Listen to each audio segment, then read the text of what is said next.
Daniel capítulo 2, vamos a examinar el famoso sueño del rey Nabucodonosor, que hace alusión a los reinos que tomarán dominio de los judíos desde tiempos de Daniel hasta los tiempos de nuestro Señor Jesucristo. Bueno, el capítulo 2 dice así: en el segundo año del reinado de Nabucodonosor, tuvo Nabucodonosor sueños y se perturbó su espíritu y se le fue el sueño. Hizo llamar el rey a magos, astrólogos, encantadores y caldeos para que le explicasen sus sueños. Vinieron pues y se presentaron delante del rey. Y el rey les dijo: he tenido un sueño y mi espíritu se ha turbado por saber el sueño. Entonces hablaron los caldeos al rey en lengua aramea: Rey, para siempre vive. Di el sueño a tus siervos y te mostraremos la interpretación. Respondió el rey y dijo a los caldeos: el asunto lo olvidé. Si no me mostráis el sueño y su interpretación, seréis hechos pedazos y vuestras casas serán convertidas en muladares. Y si me mostraréis el sueño y su interpretación, recibiréis de mí dones y favores y gran honra. Decidme pues el sueño y su interpretación.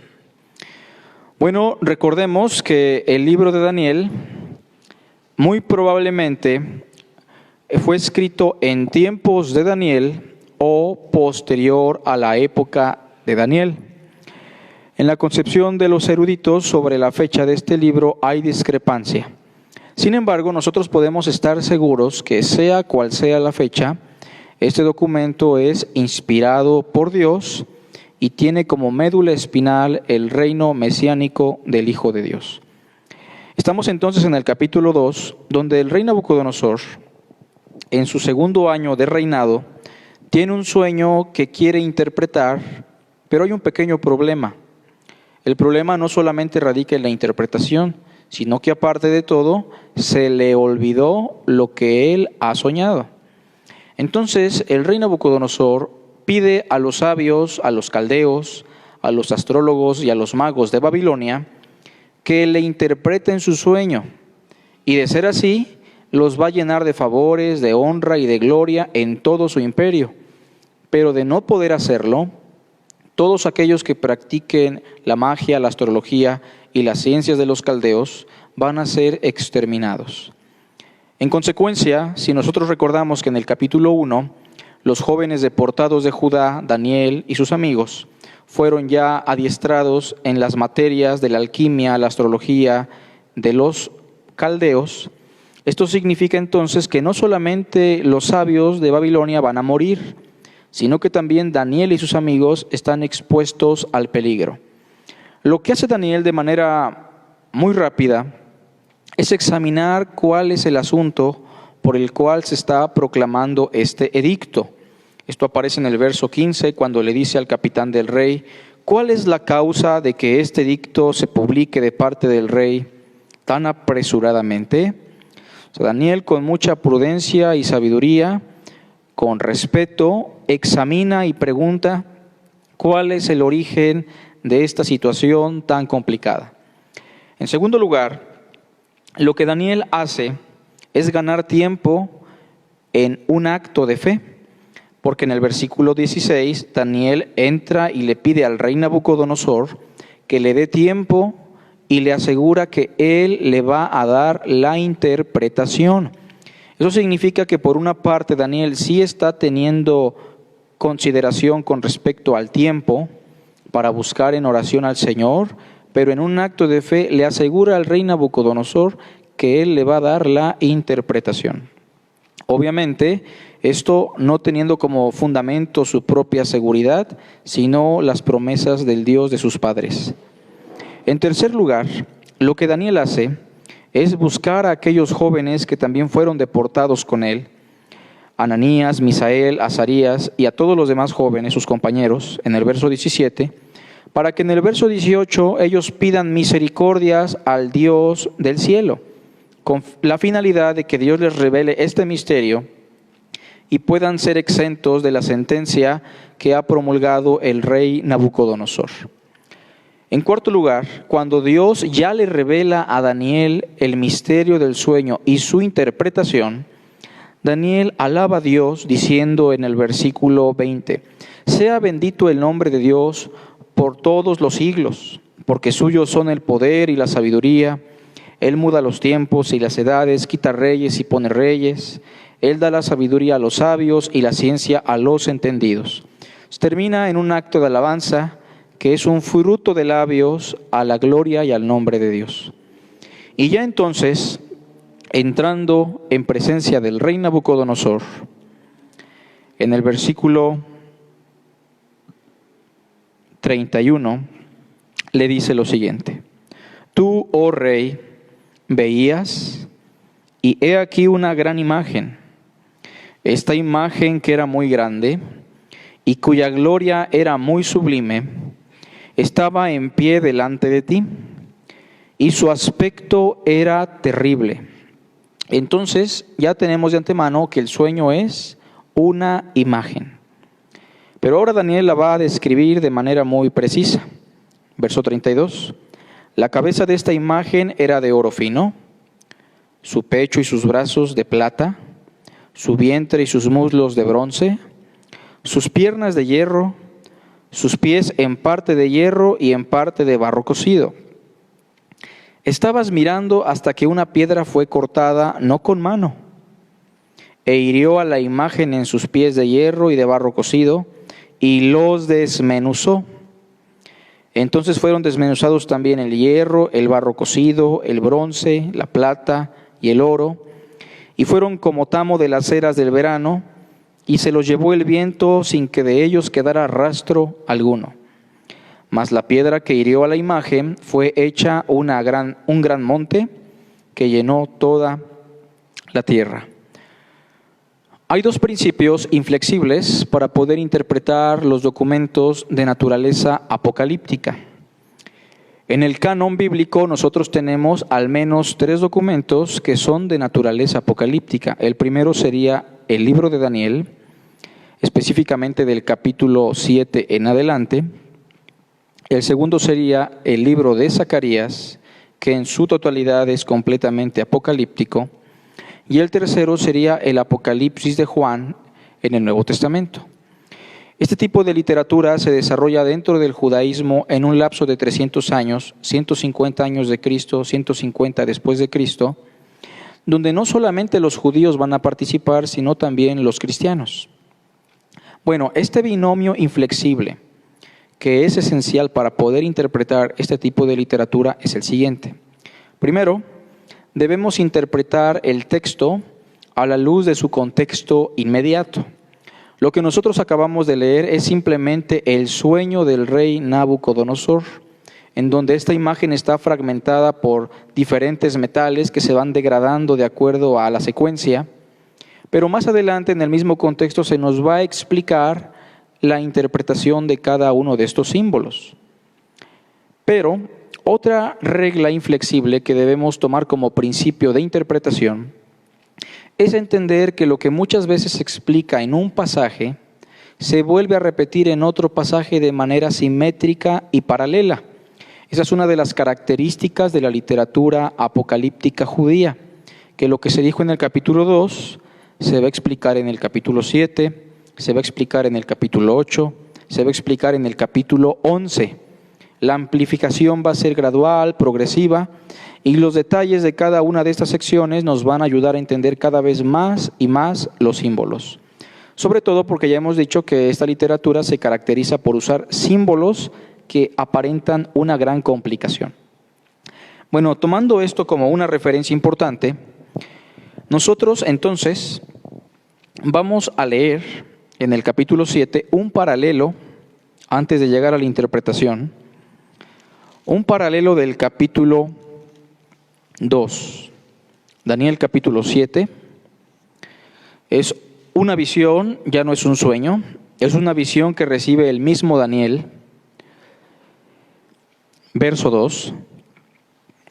Daniel dijo: miraba yo en mi visión de noche, y he aquí que los cuatro vientos del cielo combatían en el gran mar, y cuatro bestias grandes diferentes la una de la otra subían del mar.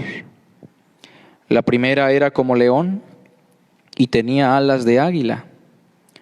Yo estaba mirando hasta que sus alas fueron arrancadas, y fue levantada del suelo y se puso enhiesta sobre los pies a manera de hombre, y le fue dado corazón de hombre.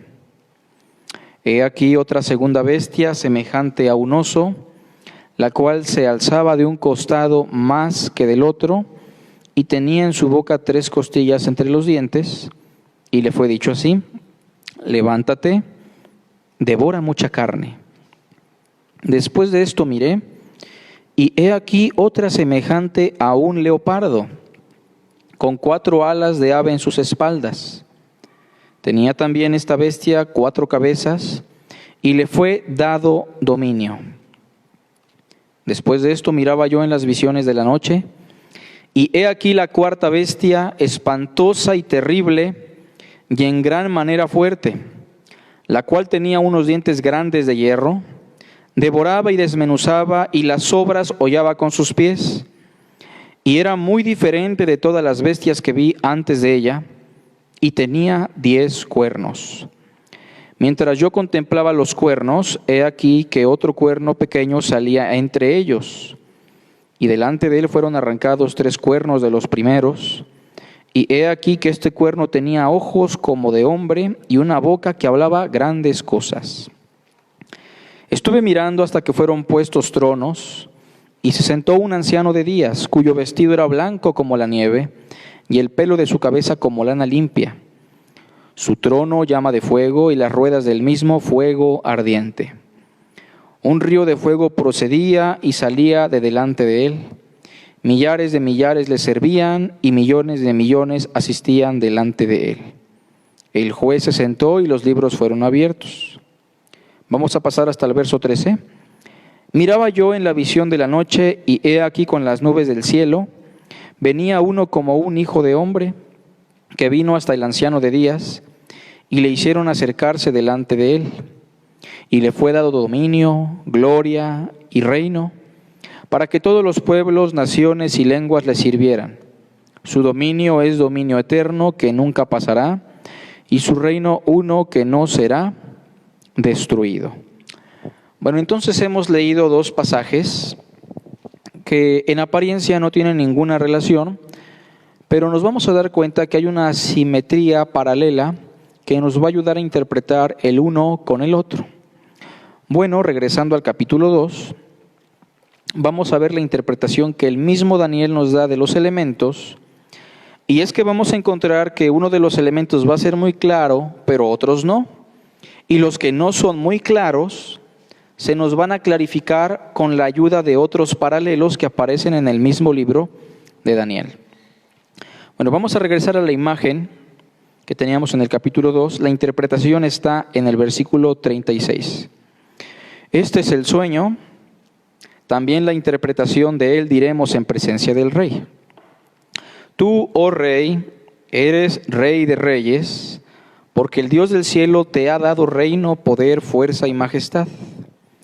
Y donde quiera que habitan hijos de hombres, bestias del campo y aves del cielo, Él los ha entregado en tu mano, y te ha dado el dominio sobre todo. Tú eres aquella cabeza de oro. Entonces ya en este punto sabemos que la cabeza de oro es un representante del rey Nabucodonosor y en consecuencia del imperio de los babilónicos. Vamos a seguir leyendo. Dice después aquí: después de ti se levantará otro reino inferior al tuyo. Por eso recuerden que hay una degradación. Del oro viene la plata. Y luego un tercer reino de bronce, el cual dominará sobre toda la tierra. Es importante notar que se nos explica que son 2 reinos que seguirán a Babilonia, pero no se nos dice específicamente cuáles son. En este punto no se nos explica por nombre cuáles son estos 2 reinos. De manera que en este capítulo 2, de manera muy directa se dice cuál es el reino de Nabucodonosor, expresado por la cabeza de oro, pero los otros se mencionan sin dar un nombre preciso. Verso 40. Y el cuarto reino será fuerte como hierro, y como el hierro desmenuzará y rompe todas las cosas, desmenuzará y quebrantará todo. El cuarto reino está representado por el hierro y va a ser un reino terrible, porque va a tener una fuerza semejante al hierro, va a desmenuzar y va a romper todas las cosas. Esa es la característica central del cuarto reino. Verso 41. Y lo que viste de los pies y de los dedos, en parte de barro cocido de alfarero y en parte de hierro, será un reino dividido. Es decir, sigue vigente el reino de hierro. Ahí está. Pero ahora hay otro elemento que es el barro. ¿Qué significa esto? En primer lugar, que será un reino dividido. Mas habrá en él algo de la fuerza del hierro. Por eso decimos que el cuarto reino sigue palpable en el quinto que se menciona aquí. Así como viste hierro mezclado con barro cocido, y por ser los dedos de los pies en parte de hierro y en parte de barro cocido, el reino será en parte fuerte y en parte frágil. Esto significa entonces que este reino, que está mezclado entre hierro y barro, va a representar dos aspectos, uno fuerte y uno aparentemente débil. Ahora se nos dice en el verso 44, y en los días de estos reyes, el Dios del cielo levantará un reino. Ahí está la interpretación de la roca que se convierte en un gran monte. En consecuencia entendemos que esa piedra que se convierte en un gran monte es el reino de Dios o el reino mesiánico. Dice: Dios levantará un reino que no será jamás destruido, ni será el reino dejado a otro pueblo. Desmenuzará y consumirá a todos estos reinos, pero Él permanecerá para siempre.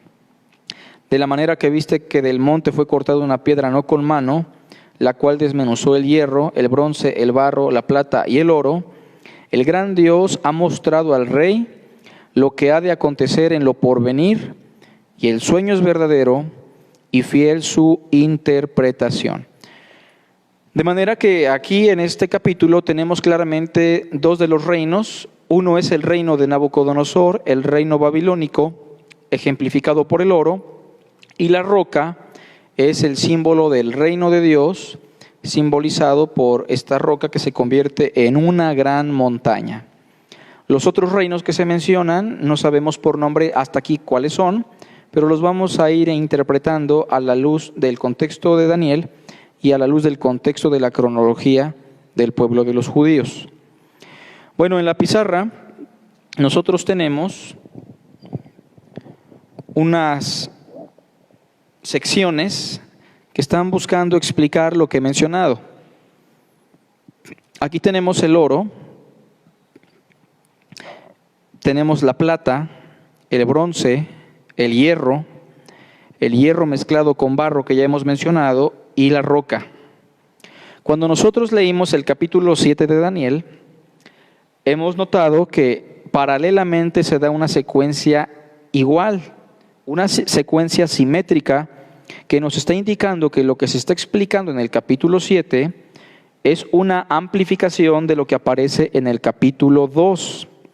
Bueno, entonces, en el capítulo 7, el equivalente al oro es el símbolo de un león. Lean conmigo el capítulo 7.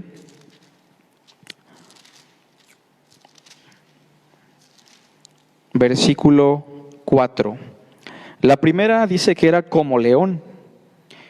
El símbolo de león muy probablemente es una alusión a la fuerza del gran imperio del rey Nabucodonosor.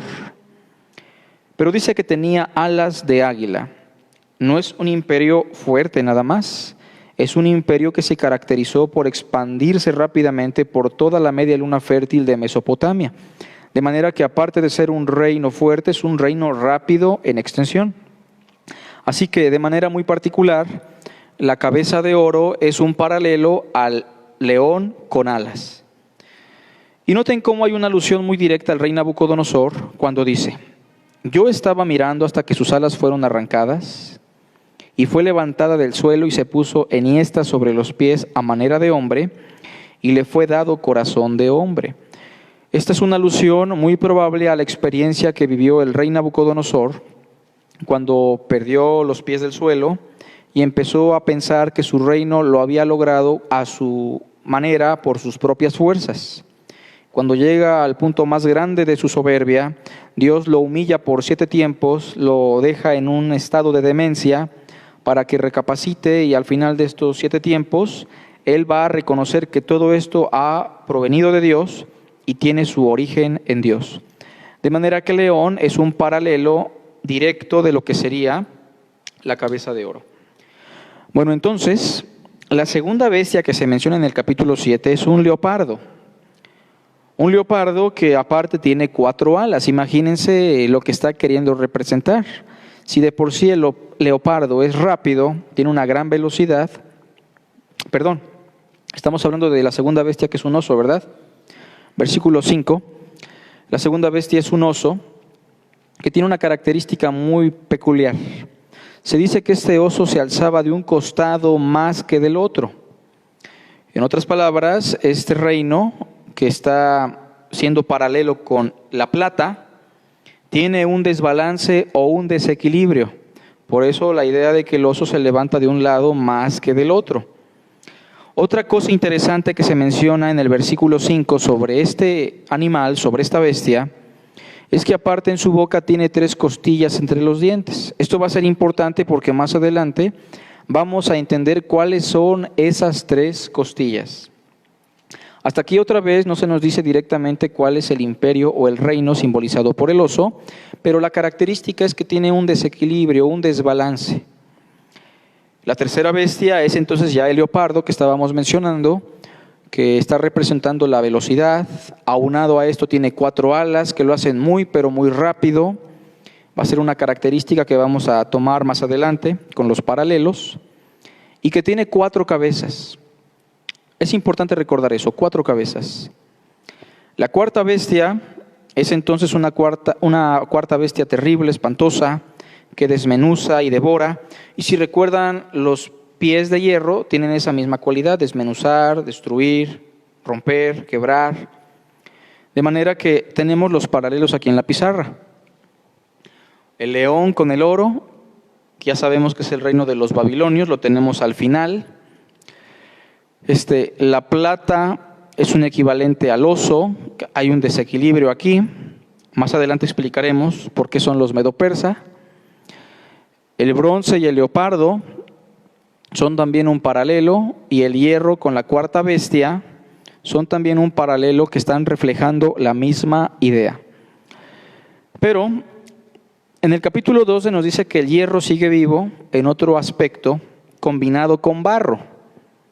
El barro, que está representando una división entre este reino, en parte frágil y en parte fuerte, está simbolizado en el capítulo 7 de Daniel por un cuerno pequeño que se levanta de esta cuarta bestia y que va a empezar a hacer cosas muy extrañas, cosas que tienen que ver con lo espiritual, con la religión.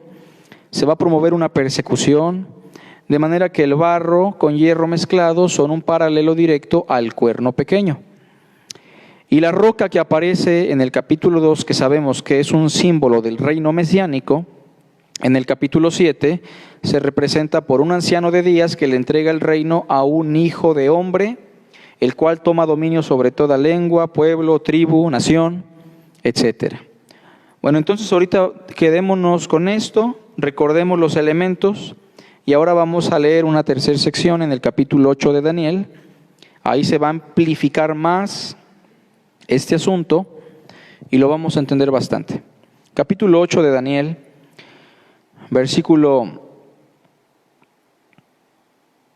3. Aquí Daniel tiene otra visión, ya bajo el imperio de los medo-persa, y esta tercera visión es interesante. Dice: alcé los ojos, verso 3, y miré, y he aquí un carnero que estaba delante del río, y tenía 2 cuernos, y aunque los cuernos eran altos, uno era más alto que el otro, y el más alto creció después. A ver si ustedes recapitulan un poquito y piensan en las bestias del capítulo 7, ¿cuál de las bestias se parece al carnero que estamos relatando en el versículo 3? Pues en consecuencia es el oso. Así como el oso tiene un desbalance, así el carnero también.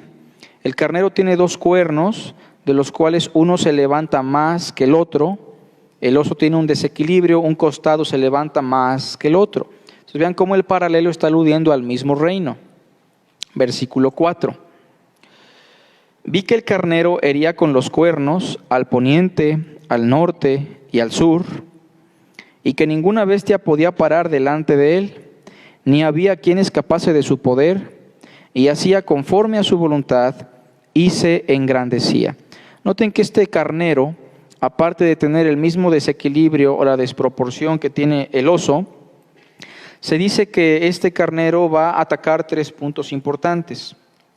Verso 4 dice que el poniente, el norte y el sur, lo cual sería un equivalente a las 3 costillas que se dice que tiene el oso en su boca.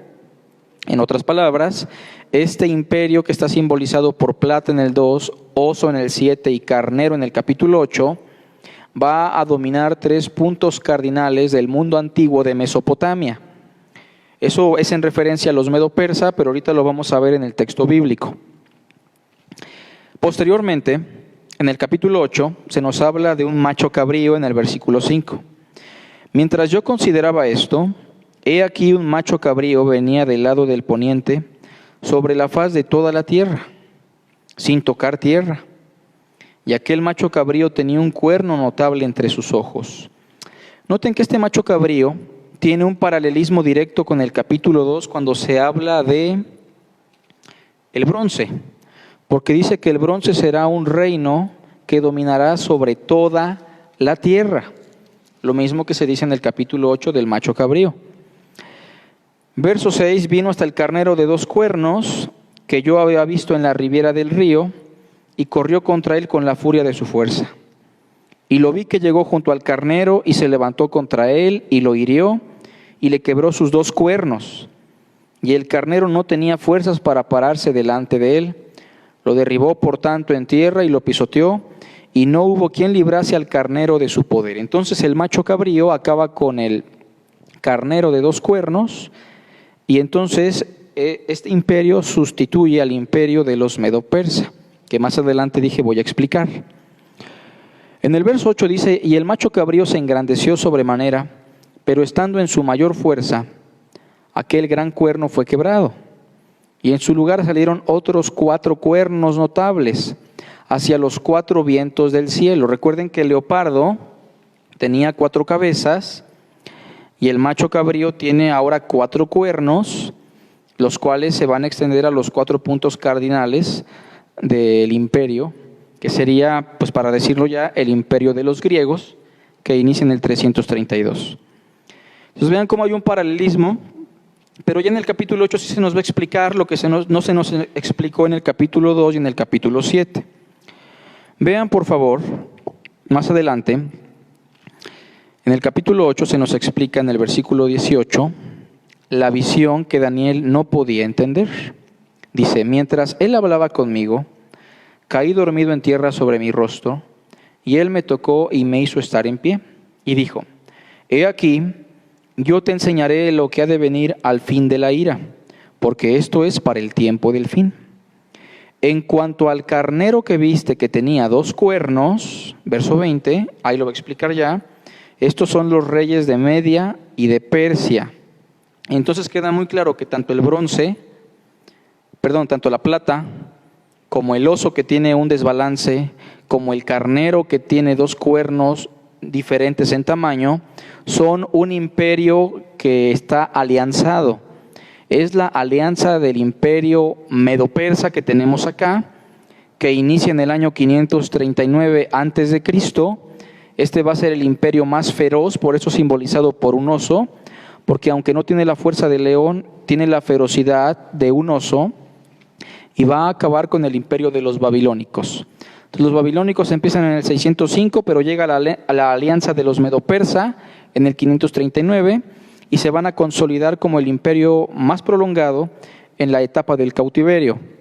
Entonces ellos están simbolizados por la plata, el oso que tiene 3 costillas y un desbalance, el carnero que va a herir 3 puntos cardinales y tiene 2 cuernos en desproporción. Y ya claramente el capítulo 8 nos dice entonces en el verso 20 que son los reyes de Media y de Persia. Ahora pensando en el macho cabrío, verso 21 se nos dice, el macho cabrío que tenemos aquí, que es un paralelo del leopardo y un paralelo del bronce, dice, es el rey de Grecia. Históricamente hablando, el primer rey del imperio de los griegos fue un joven greco-macedónico que fue adoctrinado por el gran filósofo Aristóteles. Este joven lo conocemos como el gran Alejandro el Magno, que llega precisamente en el 332 y derroca al imperio de los medo-persa. De hecho, si alguien vio alguna vez la película de los 300, ahí está cocinándose de alguna manera lo que va a pasar más adelante, porque los griegos van a acabar con el imperio de los medo-persas en el 332, específicamente el emperador que se consolida como el primero y el más fuerte de Grecia sería Alejandro el Magno. Después, en el versículo 21 dice, el macho cabrío es el rey de Grecia y el cuerno grande que tenía entre sus ojos es el rey primero. Otra vez es el símbolo de Alejandro el Magno, ese cuerno que salió pero después se quebró. Verso 22. Y en cuanto al cuerno que fue quebrado, y sucedieron 4 en su lugar, significa que 4 reinos se levantarán de esta nación, aunque no con la fuerza de él. Entonces, el reino de los griegos, hermanos, fue comandado primero por Alejandro el Magno. Este joven murió a los 20 y tantos, era un hombre muy capaz. Es considerado el estratega militar más importante de todos los tiempos, pero en una de sus expediciones muere y él tenía 4 comandantes o 4 generales importantes en el imperio. Estos 4 generales entonces claramente están simbolizados por los 4 cuernos que tiene el macho cabrío y las 4 cabezas que tiene el leopardo. Noten que en el versículo 22 se dice que el reino de los griegos se va a dividir en 4 reinos. Y en la etapa intertestamentaria, precisamente eso es lo que pasa. El reino de los griegos se divide en 4 partes. En la parte sur, que sería la parte de Egipto, van a estar los Ptolomeos, que es un dominio griego, pero en la parte sur. En la parte de Medio Oriente, lo que sería Palestina, Israel, van a estar los Seleucidas, este nombre por el rey Seleuco. En la parte de occidente van a estar los casandros y en la otra parte, ya yendo más hacia la zona de China, hacia la zona de India, estarían los lisímacos. Entonces, básicamente está explicando esto el versículo 22. Y en cuanto al cuerno que fue quebrado y sucedieron 4 en su lugar, significa que 4 reinos se levantarán de esta nación, aunque no con la fuerza de él. Entonces vean cómo hay un paralelismo entre el bronce, el leopardo, el macho cabrío, es el imperio de los griegos, que posteriormente se fragmenta en 4. Así va a estar fragmentado el imperio de los griegos durante muchos años. Después de la muerte de Alejandro nunca más se va a unificar.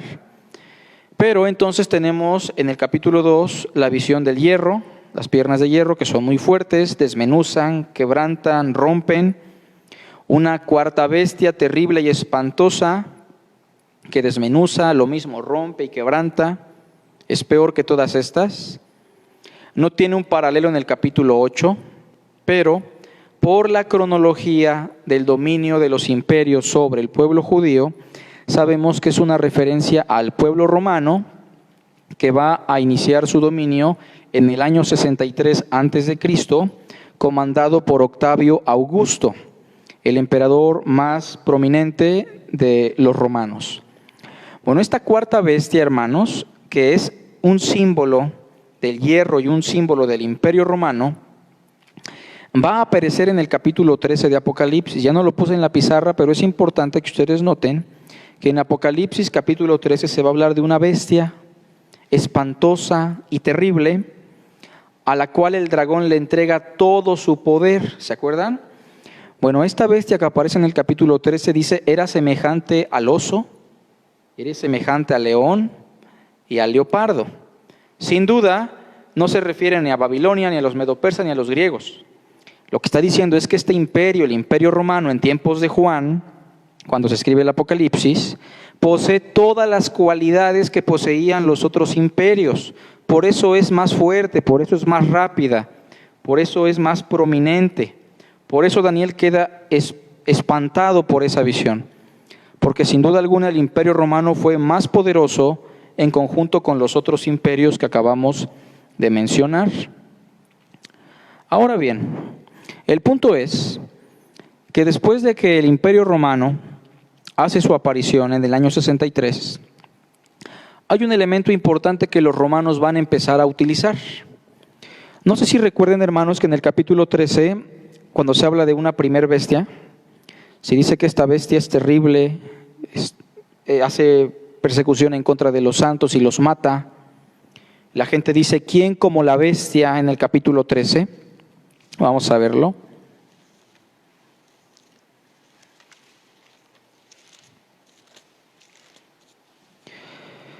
Verso 1, me paré sobre la arena del mar. Recuerden que este punto es extraído de Daniel capítulo 7. Me paré sobre la arena del mar y vi subir del mar una bestia que tenía 7 cabezas y 10 cuernos. Esto ya se explicará otro día, ¿no? Y en sus cuernos 10 diademas y sobre sus cabezas un nombre blasfemo. La bestia que vi era semejante a un ¿qué?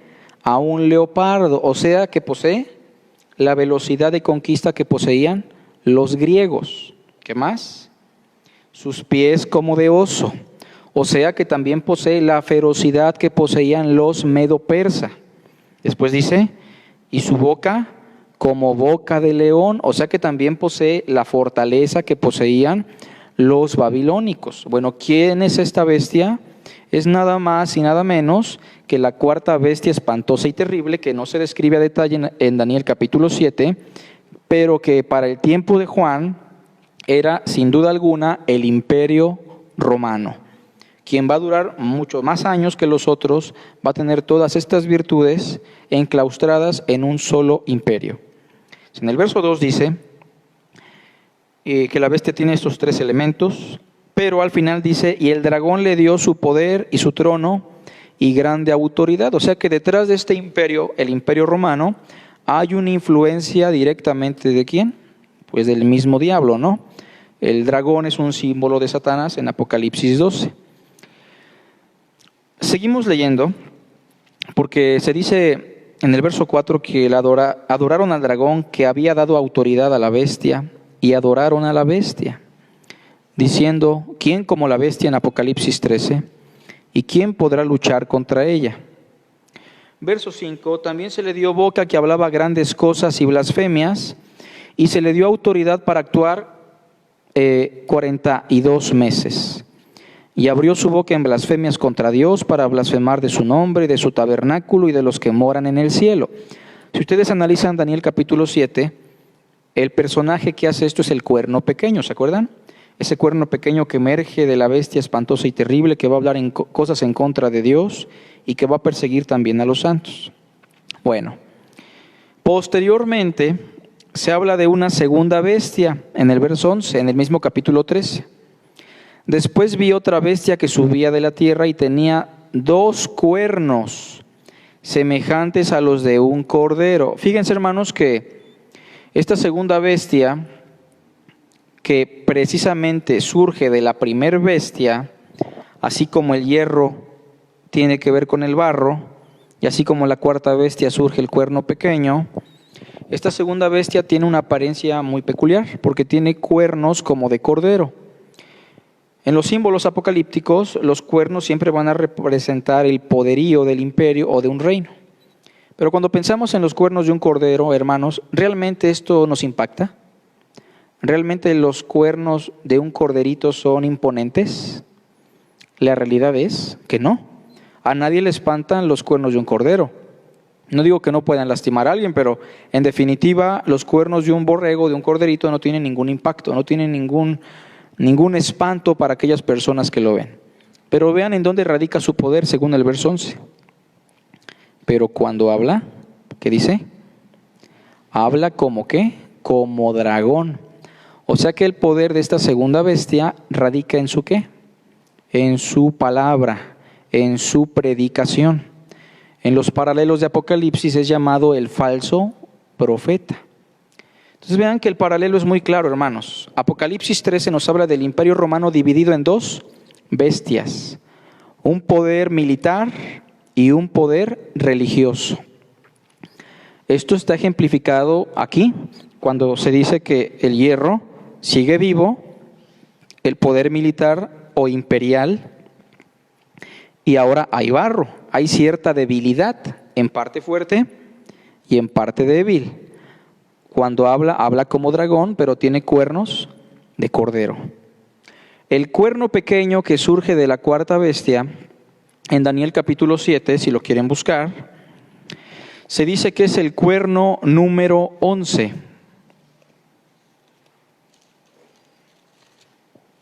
Yo sé que puede ser un poco complicado tanta información en una sesión, hermanos, pero por favor, está ahí en casita, traten de recordar lo que ya vimos en la escuela dominical hace tiempo y recapitulen. Bueno, capítulo 7, versículo 7, al final dice, 7:7,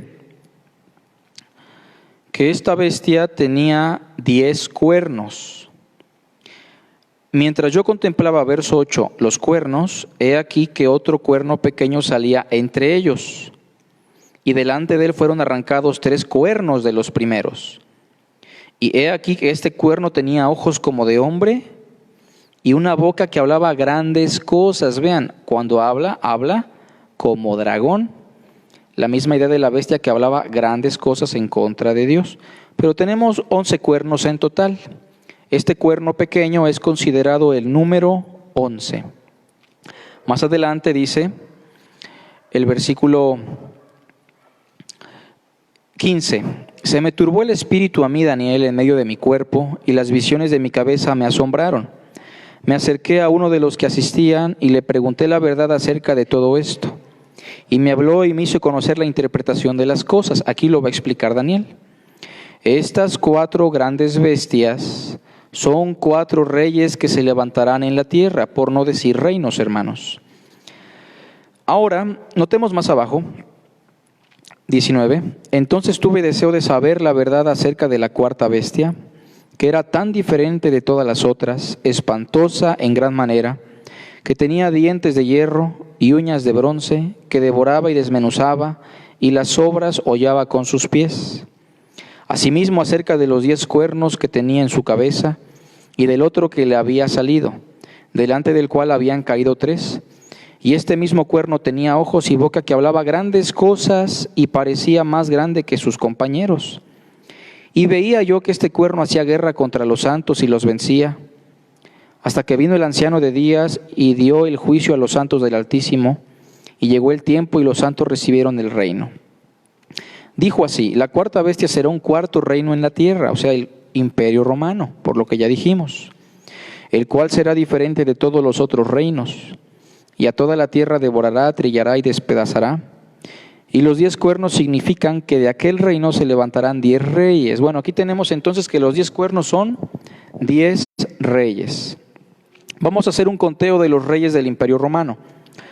El primer emperador de Roma es Octavio Augusto. No nos debemos olvidar de él. Él es el número 1 y que precisamente aparece por ahí en los evangelios cuando se da el anuncio de que van a ser Juan el Bautista y Jesucristo, ¿no? El segundo es Tiberio, quien aparece en Lucas capítulo 3, y es precisamente el emperador que está en vigencia cuando está predicando ya Juan Bautista en el río del Jordán. El tercero sería Calígula, que fue el emperador loco de Roma, no aparece específicamente en la Biblia, pero ya fue en tiempo de los apóstoles. El cuarto es Claudio, aparece en el libro de los Hechos. El quinto es Nerón, y cuando muere Nerón, se produce una crisis en el Imperio Romano, porque se estaba fracturando ya que había rebeliones por todas partes y los judíos estaban buscando su independencia. Entonces toda la gente llegó a pensar que ese gran imperio se iba a destruir. Es muy probable que esto tenga referencia a lo que dice Apocalipsis 13, que una de sus cabezas fue herida y pensaron que iba a morir la bestia. Bueno, pero en el año 68, cuando muere Nerón, hay 3 reyes que quieren tomar el trono. Se les llamó los reyes del 68. Porque en un lapso de unos meses, Otón, Galba y Vitelio quisieron tomar el trono del Imperio Romano, pero no pudieron, cayeron, fueron asesinados. Entonces ya llevamos con esto, 5 con Nerón y 3 que cayeron, serían 8. El número 9 es Vespasiano, el emperador que destruye Jerusalén en el año 70. El número 10 sería su hijo Tito, quien nada más va a durar poco tiempo, 2 años, del 79 al 81. Y el número 11 es el emperador Domiciano, que estaba vigente en tiempos del apóstol Juan, quien va a proclamarse a sí mismo Dominus et Deus Noster, lo cual significa Señor y Dios nuestro. Va a propagar adoración a su persona y todos aquellos que se nieguen a adorarlo van a morir. En consecuencia, los únicos que se niegan a adorar al emperador van a ser los cristianos y algunos judíos. Los judíos, por ser una religión ya muy antigua, van a tener cierta tolerancia, pero a los que sí van a perseguir de manera muy encarnizada van a ser a los cristianos, especialmente a los cristianos de Asia Menor. De manera que este cuerno pequeño es en referencia al poder que estaba influenciando a Roma a través de Domiciano, que es el número 11, y por eso nos atrevemos a decir que el hierro con barro, el cuerno pequeño de la cuarta bestia, es simplemente un símbolo del poder de Roma en su esfera imperial, la bestia que aparece en el capítulo 13, y en su esfera religiosa. La segunda bestia, que está con una apariencia débil, pero cuando habla como dragón. Ahora debemos pensar, hermanos, si realmente este cuarto imperio sigue vigente. Porque tal vez podemos decir que Roma en su poder imperial ya no está, aunque podemos decir que tiene un poder arsenal muy fuerte, pero en su poder religioso, en su esfera espiritual, en donde la apariencia de este imperio es débil, sigue palpable hasta la fecha.